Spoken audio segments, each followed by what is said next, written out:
사람들의 시선을 끈 오늘의 정치 뉴스 강하락의 정치톡 시간입니다. 1월 26일 첫 번째 정치톡 만나보시죠. 서울시장 보궐선거를 향한 여야 후보들의 경쟁이 본격화되고 있는 가운데 국민의당 안철수 대표가 오늘 선관위를 찾아 예비후보 등록을 마쳤습니다. 안 대표는 후보 등록에 나선 심정을 군인에 비유했다고 하는데요. 뭐라고 했을까요? 오늘 아침 최전선으로 떠나는 군인의 심정으로 집을 나섰습니다. 제가 선관위에 제출한 서류는 단순한 예비후보 등록 서류가 아닙니다. 반드시 선거에서 승리해서 정권 교체, 교두보를 확보하겠다는 제 굳은 의지가 담긴 국민께 드리는 출사표입니다. 최전선으로 떠나는 군인의 심정이다. 이렇게 밝힌 안 대표는 94년 해군 군의관으로 전역을 했습니다. 군함을 타고 바다 수호에 나설 때 마음처럼 서울시장 출마에 비장한 각오를 다졌는데요.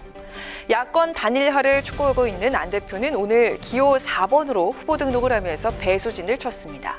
하지만 안 대표가 바라는 후보 단일화 쉽지가 않아 보이는데요. 당장 국민들도 부정적으로 보는 시각이 많았습니다. 한국사회여론연구소가 오늘 공개한 여론조사 결과에 따르면 서울시장 보궐선거 야권 후보 단일화가 성사되지 않을 것이란 응답이 61.2%로 성사될 것으로 보는 응답에 비해서 2배 이상 높게 나왔습니다. 야권 후보 단일화 논의가 난항을 겪는 가운데 비장한 각오와 의지로 후보 등록을 마친 안 대표. 과연 최전선에서의 싸움을 승리할 수 있을까요? 이어서 오늘의 두 번째 정치톡입니다. 정의당 장혜영 의원이 김종철 당대표의 성추행 사실을 공론화한 이후 정치권과 여성계 그리고 누리꾼들을 중심으로 장 의원에 대한 지지와 연대 선언이 잇따르고 있습니다. 어제 소식이 전해진 직후 민주당의 대표적 청년 정치인인 박성민 최고위원은 인터뷰를 통해서 많이 두려우셨을 텐데 용기를 내주셨다면서 여야를 떠나서 연대하는 마음이라고 밝혔고요. 정의당의 심상정 전 대표는 SNS를 통해서 장 의원의 고통 속에서도 용기를 내준 장 의원에게 깊은 위로와 굳건한 연대의 뜻을 보낸다라고 올렸습니다.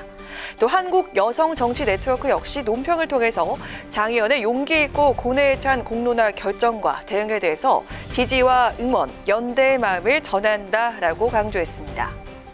오늘은 민주당 이소영 원내부대표가 성추행 피해를 입은 장 의원을 향해서 연대의 뜻을 밝혔습니다. 잠깐 들어보시죠. 정의당 장혜영 의원에게 위로와 존중 그리고 연대의 마음을 보냅니다. 장 의원은 고통스러운 상황 속에서 이번 사건을 당당히 밝히고 모든 사람에게 큰 질문을 던졌습니다.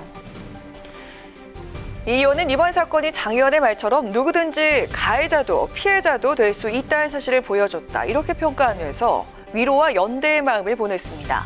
정치권뿐 아니라 온라인에서는 장 의원을 일상으로 국회로 해시태그가 유행 중인데요. 장 의원이 중단 없이 의정 활동을 할 수 있도록 연대합니다. 응원합니다. 지지합니다라는 격려와 공감의 댓글을 쏟아내고 있는 누리꾼들.